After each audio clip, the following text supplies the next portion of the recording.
Olá! Nessa nossa conversa de hoje, vamos fazer uma viagem pelo passado, às vezes bem destrutivo da Terra, para poder entender os sistemas de defesa planetária que a gente está construindo para o nosso futuro.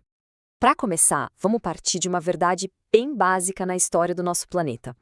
A vida é frágil.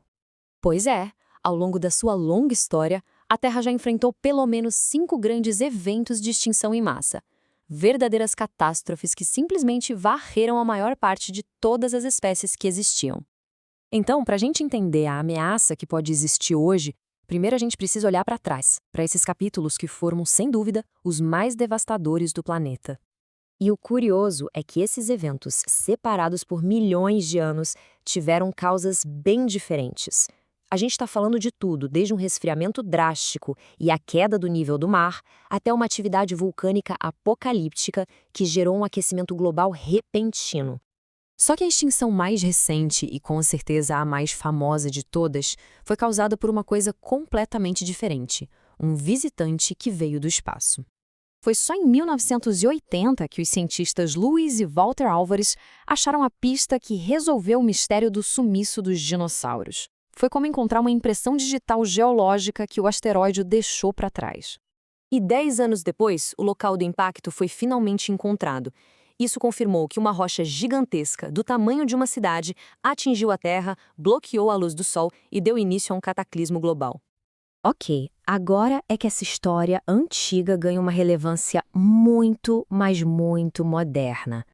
Hoje em dia, a gente já rastreia milhares desses objetos. Eles são conhecidos como PHAs, e sim, eles representam uma ameaça em potencial para o nosso planeta.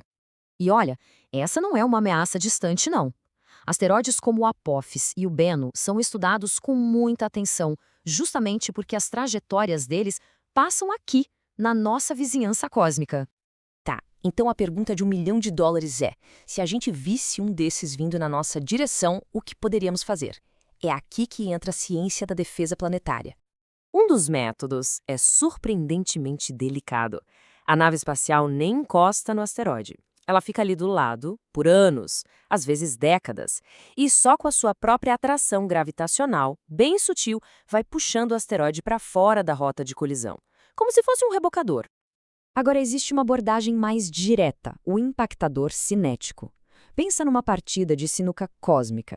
A gente lança uma nave para bater de frente com um asteroide em altíssima velocidade. Essa pancada transfere energia e dá um empurrãozinho nele. Com o tempo, esse pequeno desvio se torna enorme e faz ele passar longe da Terra. Foi exatamente isso que a missão DART da NASA testou em 2022. E o poder dessa técnica é incrível.